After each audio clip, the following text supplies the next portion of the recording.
গ্রাম বাংলার ঐতিহ্যের অপরিহার্য অংশ তাঁতশিল্প। প্রজন্মের পর প্রজন্ম ধরে বংশানুক্রমে তাঁতেরা বুনে চলেছেন রঙিন শাড়ি, লুঙ্গি আর গামছা।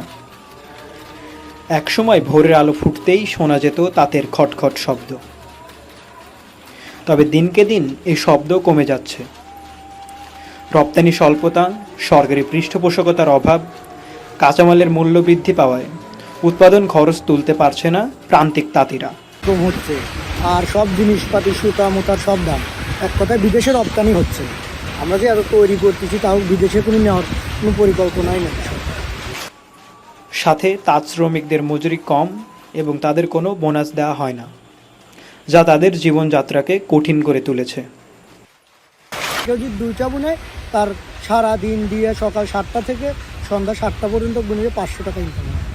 দফায় দফায় তাঁত সামগ্রীর দাম বৃদ্ধি পাওয়া, সাথে ব্যাংক ঋণের সুদের হার বেড়ে যাওয়ায় তাঁত কারখানার মালিকরা আর্থিক সংকটে পড়েছেন।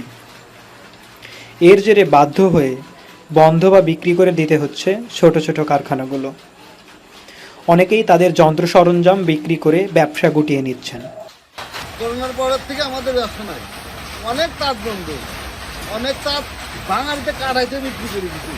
তো ব্যবসা দেখতে হবে না, ব্যবসা তো নাই, সেই আমার ব্যবসা একবার বন্ধ আছে।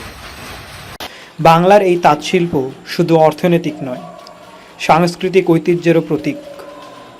তাঁতের এই সূক্ষ্ম সুতোর মাঝে জড়িয়ে আছে গ্রামের প্রাণ, মানুষের আশা আর বাংলাদেশের ইতিহাস।